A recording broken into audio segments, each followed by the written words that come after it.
알렐루야, 알렐루야.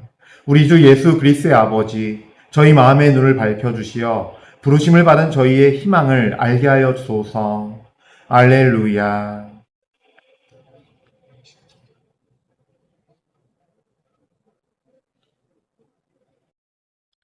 주님께서 여러분과 함께 또한 사제의 영과 함께 마르코가 전한 거룩한 복음입니다.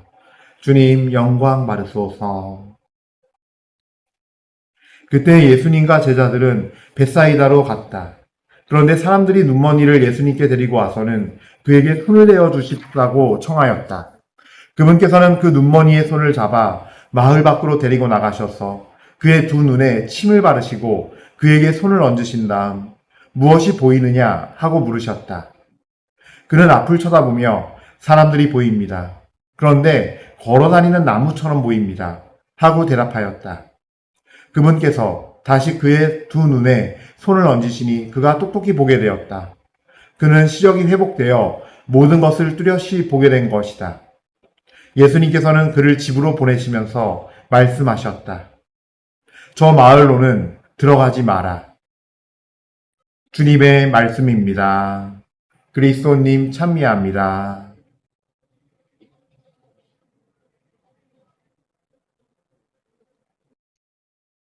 짬 예수님, 은요일팔 상호 교회 여러분들, 그래요. 오랜만에 뵙죠. 저도 좀, 이렇게 유난히 좀 바빴어요. 이제 이사를 하느라, 어디 발령받은 건 아니고, 저는 내부에서 이제 또 새로운 또, 이렇게 내부 직력, 그게 있어서, 제가 좀 이제 흔히 말하는 여기 계신 신부님들을 숙소에 있는 우리 특수사목 신부님 꽤 많이 사시는데 그 살림살이를 좀 돌봐야 되고 그분들을 우리 신부님들을 이제 좀 편하게 지낼 수 있도록 사제가 집이니까 이 생활 공간이 불편함이 없도록 정말 집이 되어서 잘 지낼 수 있도록 이렇게 섬기고 봉사해야 되는 그런 또 다른 이렇게 직무를 또 맡게 됐습니다. 그러다 보니까 뭐 계속 지금 이사 가시고 오셨고 어제까지 그다음에 또 이제 뭐 도배도 하고 그렇지 않습니까? 그러다 보니까 여러 가지로 저도 이제 방을 또 옮겨야 되는 상황이 돼가지고 이 가운데 이제 좀 그러니까 재이사하랴 오시는 분들 맞이하랴 뭐 또 이제 여러 가지 좀 정리하느라 이렇게 시간이 많이 흘러갔던 것 같아요. 그래서 너무나 오랜만에 여러분들께 이렇게 인사드립니다. 그동안 주님 안에서 매일매일의 여정을 사랑과 기쁨으로 주님께 대한 사랑과 기쁨으로 잘 순종하시면서 또 그렇지 못했더라도 또 우리 예수님 놓치지 않고 예수님 사랑에 잘 의지하면서 하루하루를 보내셨으리라 믿어 의심치 않습니다. 그래서 우리 모두 예수님께 온전히 내어 맡기고 사는 이 여정, 이 정말 나그네 길, 순례길이잖아요. 우리 본향인 천국으로 하는 여정인데 끝까지 감사와 순종으로 잘 걷기를 바라고 오늘도 우리 주님께 감사드리면서 시작합시다. 주님 사랑하고 감사드립니다. 그래요. 오늘 복음 말씀은요. 좀 특이한 치유 말씀이에요. 그러니까 이게 아마 마르코 복음에만 있는 걸로 알고 있어요. 저는요. 근데 이 복음을 보면은 오늘 복음은 참 특이하게도 한 번에 딱 치유하는 것도 아니고 예수님께서 직접 그 두 눈에 침을 바르시고 근데 재밌는 게 있었어요. 오늘 복음 말씀 잘 보면요. 8장 23절에 먼저 예수님께서는요. 그 눈머니에 손을 잡아 마을 밖으로 데리고 나가셨어요. 그러니까 예수님께서는 상황에 따라서 그 개인을 치유하실 때 그 개인의 상황에 맞는 어떤 그러니까 길을 선택하시는 거죠. 맞는 방법이라는 건 다른 것에 있는 것이 아니라 영적인 것에 있다고 좀 봐요. 왜냐면은 치유는 육신을 치유하시는 거고 눈을 보게 하시고 시력을 회복시켜 주신 내용이지만 이 안엔 사실은 이 치유를 받아야 할 사람의 어떤 영혼의 문제, 마음의 문제도 분명히 있고 이 영혼에게 가장 좋은 길과 가장 좋은 유익을 안내해 주시는 거거든요.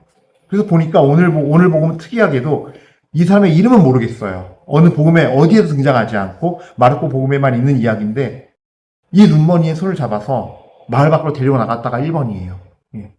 그러니까 어찌 보면은 우리도 그런 것 같아요. 우리의 아픔이 있고 우리의 고통이 있을 때 우리가 어때요? 막 아프고 힘들고 고통이 있고 할 때 자꾸 사람을 의지하게 되고 자꾸 내 말을 들어줄 사람, 내 말을 잘 들어주고 내 말 듣고서 와서 날 좀 잘 위로해주고 도와줄 사람. 예. 이런 사람들을 우리가 찾게 되잖아요. 아니면은 정말로 내 말을 듣고서 진짜 뭐 현실적으로 필요한 어떤 전문가들, 막 좋은 사람들, 소개시켜주고 연결시켜주고 만나게 해주고 이런 어떤 방법들. 그러니까 마을이라는 거는 그런 것들을 다 포함되어 있는 의미가 아닌가. 쉽게 얘기해서 내가 하느님 없이도 하느님보다 혹은 더 하느님으로 여기면서 붙잡을 수 있고 마음의 안정을 얻을 수 있고 위안을 얻을 수 있고 위로를 얻을 수 있고 삶의 희망을 가질 수 있고 믿을 수 있는 것. 이게 다 하느님이지 뭐예요. 근데 그 하느님보다 더인 거죠. 그러니까 우리가 지금 제가 말한 나열한 것들은 하느님한테 우리가 그렇게 1번으로 가져야 할 거잖아요. 하느님의 1번이 못되게 하는 어떤 상징적인 의미가 있는 거죠. 그러니까 그 눈먼이를 저 눈 멀었어요. 너무 괴로워요. 앞이 보이지 않아요. 막막해요. 내 삶에 희망이 없어요. 전 어둠밖에 없어요. 죽어야 되나 봐요. 살 수가 없어요. 하는 우리 모든 인생길에서 예수님은 가장 먼저 하시는 일이 그래서 의지하는 하느님이 아닌 다른 것들 말고 예수님 앞에 세우기 위해서 마을 밖으로 데리고 나갑니다. 근데 예수님께서는 좀 특이하긴 해요. 이번 치유는 눈에 침을 바르시고 그에게 손을 얹으신 다음에 무엇이 보이느냐 하고 물으셨다라고 성경은 말하고 있어요. 그러니까 우리가 그런 것 같아요. 이게 예수님께서 두 눈에 침을 발라주시고 침을 이렇게 발라주시고 했다는 것이 예수님의 특별한 어떤 주님의 손길, 주님으로부터 오는 것. 그러니까 이제 마을에서 벗어나서 우리가 받아야 할 거는 주님으로부터의 안약을 받아야 되고 주님으로부터 오는 하늘로부터 오는 주님으로부터 오는 힘을 받아서 우리가 빛을 받아야 한다는 거죠. 그리고 그걸 통해서 주님을 만나야 한다는 거죠. 눈이 뜨야 한다는 거죠. 여기에는 되게 중요한 어떤 전 진리가 담겨 있다고 봐요. 사실 우리는 내가 미사드리고 내가 기도드리고 내가 믿음을 갖고 내가 주님을 선택하고 내가 올바른 걸 할 수 있고 내가 주님을 섬길 수 있고 우리의 삶의 주어가 내가예요. 그러나 우리 눈에 예수님은 영혼의 눈에 침을 발라주십니다. 우리 삶의 눈에 침을 발라주십니다. 나의 눈에 침을 발라주십니다. 잘못 보고 있다고. 네가 올바로 볼 수 있는 거는 내 손길이 닿지 않으면 하늘에서 너에게 허락하지 않으면 부어주지 않으면 내가 하나님 친히 손을 얹어서 네 머리와 너의 눈에 너의 귀에 손을 얹어서 열리게 뚫리게 보이게 하지 않으면 위에서 부어져서 허락되지 않으면 네 힘으로 할 수 있는 것은 없으니 너의 앞으로 삶에서 주어를 바꾸거라. 바로 나는 말이지 나는 이게 좋아. 나는 이렇게 했어. 내가 이렇게 했더니 이렇게 됐어. 주어를 바꾸십시오. 하느님께서 그렇게 하셨어. 하느님께서 알려주셨어. 내가 하느님의 힘으로 하나님께서 나를 통해서 해주셨어. 이렇게 바뀌게 된다는 거죠. 무엇이 보이느냐 하고 물으셨다.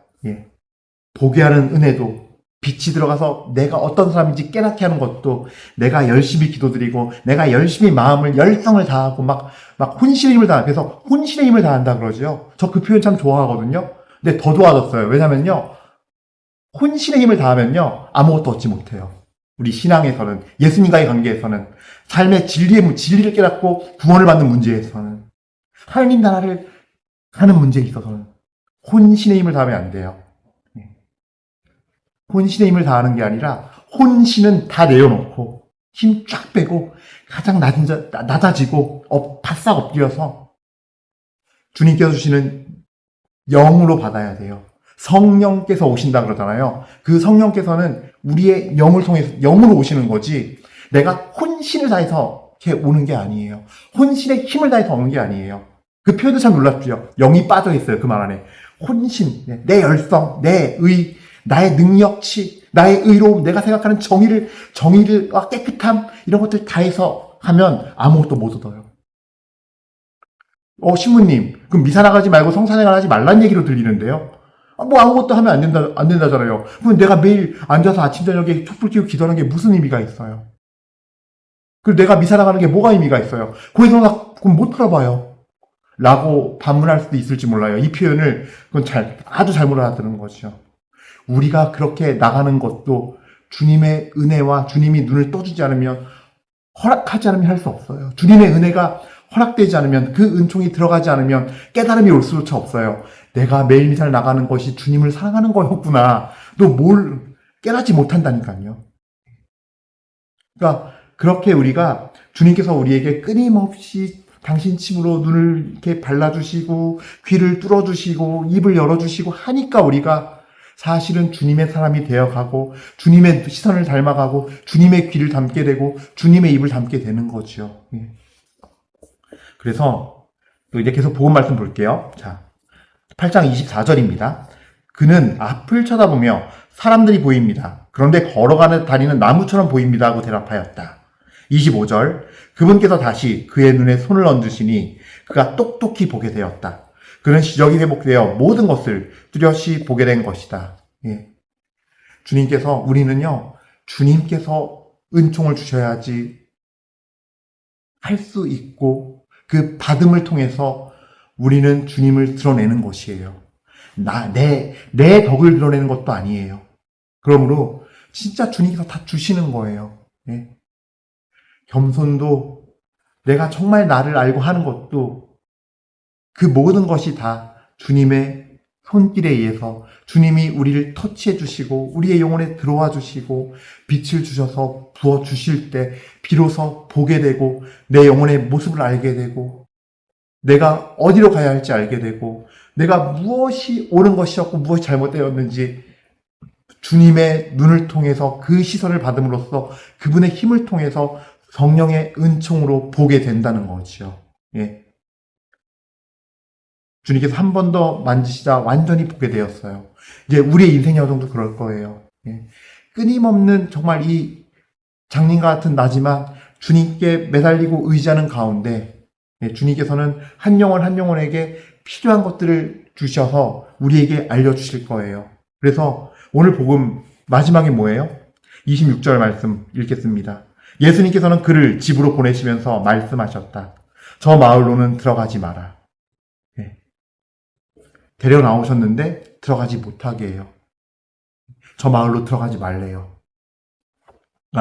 그 마을이란 것은 사실 죄된 곳이니까 내가 정말 눈이 어두워진 채로 우리 영적으로 봤을 때 우리의 삶에서 우리가 진짜 장님들이 아니잖아요. 그런 어떤 장애를 갖고 있는 사람들은 아니잖아요. 물론 그런 분들도 들을 수 있어요, 이 얘기를. 근데 우리 영혼의 문제 관점에서 봤을 땐요. 또 그걸 중심으로 좀 말씀드리는 거고. 마을이라는 의미는요. 내가 영적으로 어두워서 죄지었던 시절에 있던 곳이에요. 거기서부터 나오라는 거예요. 예수님은요. 끊임없이 매일매일 우리에게 도전을 주세요. 어떤 도전이냐? 사랑하고 예수님의 말씀대로 뜻대로 사랑하고 순종하며 살아낼, 말씀을 살아낼, 사랑과 순종으로 살아낼 도전 과제를 주세요. 그래서 저는 첫 번째로 말씀드리고 싶은 것 중에 하나가 끊어야 되고 끊어서 내 힘, 내 열성 하면 작심삼일돼요. 끊임없이 주님의 은총으로 가야 돼요. 주님의 은총으로 가기 위해서는요, 제일 좋은 것 중에 하나가 신부도 24시간 내내 미사 1초도 쉬지 않고 미사 끝나면 1분 쉬었다 미사하고 해서 24시간 보내지 않거든요. 예. 신부도 사제도. 그러니까 신자분들은 사제처럼 미사할 수 있는 그런 집전할 수 있는 그게 없잖아요. 성사권이 없잖아요. 그럼 어떻게 해야 되느냐? 그러니까 우리 천주교 신자들은 미사를 으뜸으로 치니까 제가 미사를 먼저 꺼내 들고 예를 들어 말씀드린 거예요. 근데 더 근본적으로 중요한 건요. 내가 말씀의 빛을 주님께 받아야 돼요. 예, 받아야 돼요. 무슨 얘기냐면요. 여러분 요한복음 6장에 굉장히 긴 그 빵의 기적 이후에 군중들과 논쟁을 벌이세요. 예수님께서 군중들이 막 예수님한테 따지고 묻고 해요. 그랬을 때 예수님의 그 생명의 빵에 관한 말씀을 듣고서 그분께서 그 하시는 그 가르침을 듣고서 다 떠나가요. 왜? 그들은 또 빵을 배불리 먹고 싶기 때문에, 즉 현세의 것을 만족받고 싶기 때문에 왔던 거지 참다운 믿음 때문에 온 것이 아니에요. 그 생명의, 제가 6장을 들고 예를 들어 말씀드리는 이유가 뭐냐면요. 그러니까 현세의 것으로 채우고 내 필요를, 현세의 필요들과 현세 내 원하는 걸 채운다는 건 뭐예요? 마을을 상징해요. 이 마을을 상징해요. 이 오늘 장님에게 있어서는. 그렇기 때문에 말씀이 들어와서 내 안에서 그 말씀으로 살지 않고 그 말씀이 내 안에서 살아냄으로써 열매가 맺어지지 않으면 내 영혼에 빛이 들어오질 않아요. 그래서 삶 속에서 말씀을 읽고, 예, 들은 말씀을 깨달은 걸 실천해야 되는 거예요, 무조건, 그날. 가장 빠르게, 예. 근데 순종하고 실천할 건요, 각자에게 다 달라요. 그 정말 모든 이에게 보편적인 그 주님의 계시의 진리가 각 사람에게는 각자에게 어떤 사람에게는 용서의 문제일 수 있고 어떤 사람은 내가 탐욕을 부리는 것에 대한 문제일 수 있고 어떤 사람은 어떤 관계의 무너짐의 문제일 수 있고 등등등 각자에게 주어지는 그 말씀의 실천 과제들은 달라져요. 하지만 보편적인 그 주님의 계시의 진리는 변함이 없죠. 근데 미사 때 봐봐요. 말씀의 전례부터 먼저 하는 이유가 있어요. 주님의 말씀을 먼저 듣고 그 가르침을 해설하고 그 진리의 해설을 듣는 시간이 먼저 있어요. 왜냐하면요. 그럴 때 비로소 이 밀떡이 예수님의 성체임을 믿음으로 받아들이게 되고 이 예수님의 성체가 들어갔을 때 진정한 내 삶 안에서 진정한 예수 그리스도의 성체가 되어서 내가 100% 그 성체를 모시고 갈 수 있어요. 100%의 성체를 우리는 말씀을 듣고 깨닫지도 못하고 살지 않으면요. 100%가 아니라 이 100%의 성체가 몇 %가 될지 몰라요. 엉망이 될 수 있는 거죠. 먼저 말씀이 들어가서 귀가 열리고 눈이 열리고 이 작업이 이루어지고 나서 비로소 그 말씀을 깨닫고 기쁨으로 내가 이 말씀으로 주님을 섬기리라 라는 결심 속에서 주님의 몸을 모시는 거예요. 깨끗해진 상태에서. 그래서 말씀의 전례가 미사 때도 먼저 있는 거예요. 예. 어쨌든 여러분들이 저 마을로 들어가지 말라 했을 때 우리는 그러기 위해선 죄를 끊어내야 되는데 끊어내는 것 가지고는 안 돼요. 작심삼일밖에 안 돼요. 내 힘으로는 못해요. 주님의 말씀에 빛을 받으라는 거예요. 그 말씀은 우리에게 빛이 되어서 생명력으로 되고 그 말씀을 살아갈 때 비로소 주님의 은혜가 주님의 은총이 내리기 시작하는 거예요. 사랑의 열매가 맺어지고 평화의 열매가 맺어지고 그 인내의 열매가 맺어지고 절제의 열매가 맺어지고 하는 놀라운 일들이 일어나는 거죠. 그래서 결국 참된 회개는 뭐냐면요. 어떤 걸 끊어내고 하는 괴로움만 있는 게 아니에요.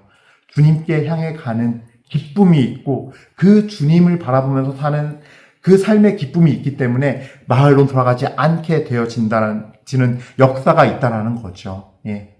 그래서 여러분들이 정말로 주님을 따라 사는 데 있어서 일단 회개 말만 나오면 그냥 인상 쓰게 되고 괴로워지고 그렇게 사람을 죄인 만들고 그러나 그런 문제가 아니에요. 정말 내 영혼이 깨끗하고 내 영혼이 주님의 빛으로 차 있느냐 아니냐의 문제예요.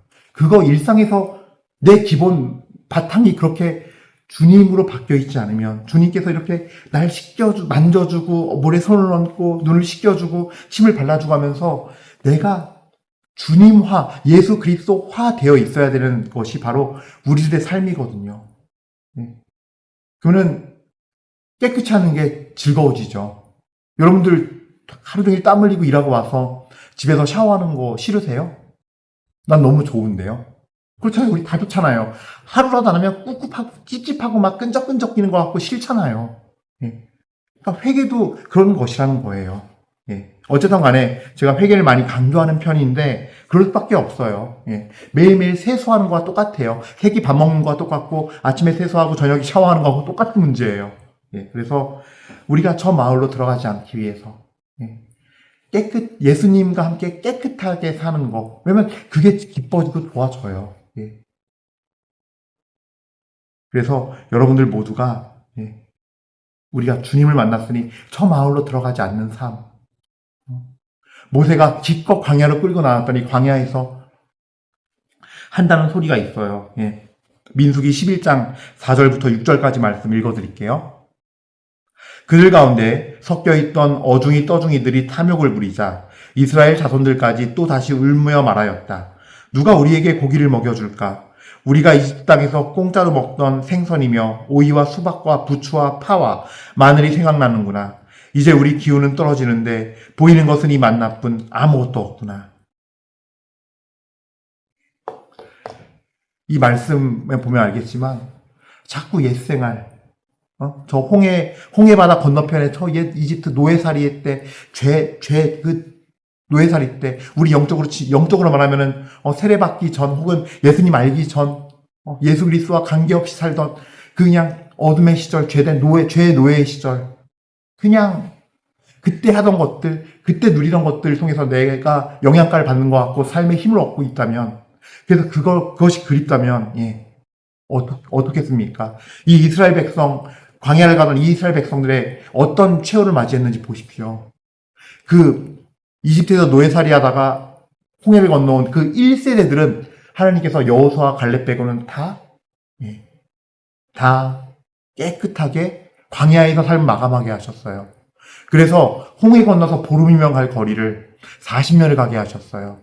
한 세대가 바뀌고 이스라엘의 마음의 뿌리, 노예의 뿌리, 죄의 노예의 뿌리로 되어 있던 그 뿌리가 다 제거되고 새로운 세대가 태어났을 때 비로소 40년이 지나고 나서야 요르단강을 건너고 이 새로운 세대는 광야에서 정말 생존을 하고 실전을 했기 때문에 그 세대이기 때문에 건너가서 전쟁까지 수행할 수 있었던 거예요. 하나님 태어나면서부터 광야에서 태어나서 하나님께서 먹여주시는 걸 먹고 컸기 때문에 만나를 먹고 컸고 그 이집트에서 먹던 그 고기와 양파, 파, 마늘, 생선 이 맛은 다 보지 않은 깨끗한 세대였던 거거든요. 그러니까 우리가 바로 그 작업을 우리에게 하는 거예요. 이스라엘이라는 민족을 이집트 죄의 노예의 뿌리를 다 제거한 다음에 광야에서의 뿌리 내린 그 사람들이 그 이스라엘이 전쟁을 했던 것처럼 우리도 마을로 들어가지 말아야 되는 이유가 거기에 있는 거예요. 그걸 완전히 끊어내고 이제는 정말 주님의 빛을 받아서 주님께서 나에게 전해주신 그 눈뜨게 해주신 그 눈으로 이제 그것으로 주님만 바라보면서 가는 새로운 세대로 되어 있어야 한다는 거죠. 새로운 뿌리를 내린 백성이 되어 있어야 한다는 거죠. 그래서 여러분들 모두가 그런 새로운 주님의 뿌리를 받은 사람, 그래서 새로운 정말로 그 그루터기가 되어서 거기서 이제 새로운 주님의 값진 성령의 온갖 풍성한 열매들 맺으면서 여러분들 모두 생명의 나라로 한 걸음 한 걸음 가까이 가는 은혜가 풍성하기를 바라겠고 축복드립니다. 아멘.